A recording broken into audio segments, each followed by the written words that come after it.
स्वागत है दोस्तों आपका अपने YouTube चैनल टेकी मोक वीजे में।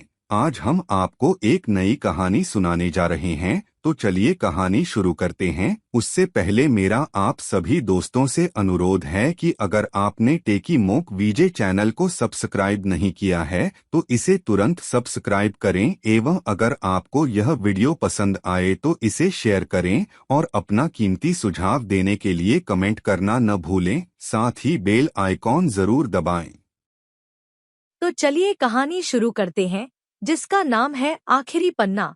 कहानी की शुरुआत होती है वाराणसी के एक पुराने सुनसान पुस्तकालय से, जहां अर्जुन शुक्ला एक युवा लेखक हैं जो एक अनसुलझी कहानी की खोज में है। एक पुराने धूल से भरे पुस्तकालय के दरवाजे पर दस्तक देते हैं। नमस्ते, क्या मैं अंदर आ सकता हूँ?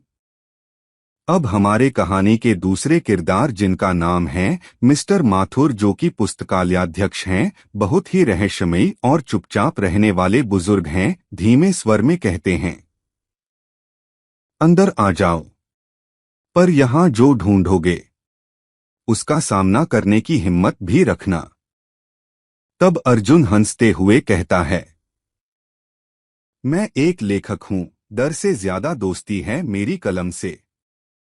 माथुर मुस्कराते हैं, पर उनकी आंखों में एक गहरा डर छिपा है।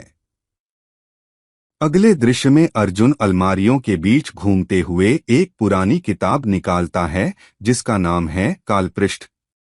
उसी समय अर्जुन की मित्र और फोटोग्राफर रागिनी का कॉल आता है। वह कहती है, किताब तो कोई भी हो सकती है, पर तू तो किसी रहस्य की तलाश में है ना? इस किताब में कुछ तो है। आखिरी पन्ना फटा हुआ है, पर उसकी जगह कोई छाया बनी हुई है। छाया? हाँ, जैसे किसी ने अपनी परछाई छोड़ दी हो। अब अर्जुन किताब को बैग में रख लेता है, पर तभी बिजली चमकती है और एक साया दीवार पर उभरता है।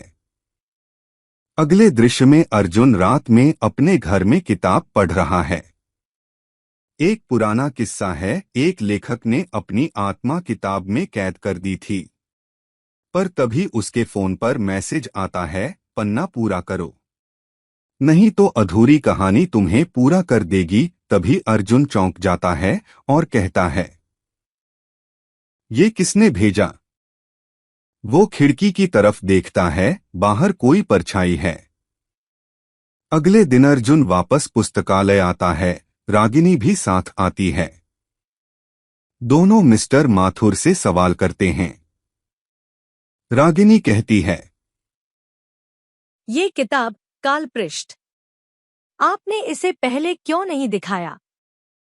क्योंकि जिसने भी आखिरी पन्ना पूरा करने की कोशिश की वो कभी वापस नहीं आया। क्या मतलब? इस किताब में लेखक ने अपनी कहानी के साथ अपनी आत्मा भी बांध दी थी। पन्ना अधूरा है और जो उसे पूरा करे वही कहानी का हिस्सा बन जाता है। इस कहानी के असर से अर्जुन को अजीब सपने आने लगते हैं। वह खुद को उस लेखक के कमरे में देखता है। चारों तरफ स्याही, धुआं और साया घूम रहा है। तभी अनसुनी आवाज में, मेरी कहानी अधूरी है अर्जुन, आखिरी पन्ना लिखो, वरना तुम मेरा हिस्सा बन जाओगे। अगले दृश्य में अर्जुन और रागिनी उस रात पुस्तकालय जाते हैं। अर्जुन के हाथ में वही अधूरी किताब है। अर्जुन माथुर से कहता है, अगर मैं आखिरी पन्ना लिख दूं तो क्या ये खत्म हो जाएगा? शायद, या फिर तुम ही कहानी बन जाओगे। तभी अर्जुन पन्ना लिखने बैठता है। स्याही खुद ब खुद कलम में भरती जाती है। हवा तेज चलती है। पन्ना लिखते ही पूरी लाइब्रेरी कांप उठती है। रागिनी कहती है, अर्जुन, उठो, क्या कर रहे हो?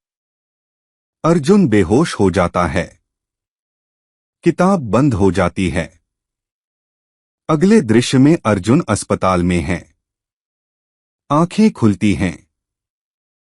पास में रागिनी बैठी है और वह कहती है, तू ठीक है अर्जुन। पर किताब गायब हो गई। क्योंकि वो अब पूरी हो गई है। अब कैमरा धीरे धीरे कमरे से बाहर जाता है। दीवार पर एक नई किताब टंगी है, अर्जुन की आखिरी कहानी। हर लेखक चाहता है कि उसकी कहानी अमर हो जाए, पर कुछ कहानियां अपने लेखक को अमर कर देती हैं, एक शाप की तरह। उम्मीद है दोस्तों आपको यह कहानी बहुत ही पसंद आई होगी। इसी तरह की मज़ेदार, ज्ञानवर्धक और नैतिक कहानियों के लिए आप अपने YouTube चैनल टेक मोंक वीजे को सब्सक्राइब करें और इसे ज़्यादा से ज़्यादा शेयर करें और बेल आइकॉन को दबाना न भूलें ताकि हमारी कहानियाँ आप तक सबसे पहले पहुँचें। धन्यवाद दोस्तों, मिलते हैं अब अगली नई कहानी में।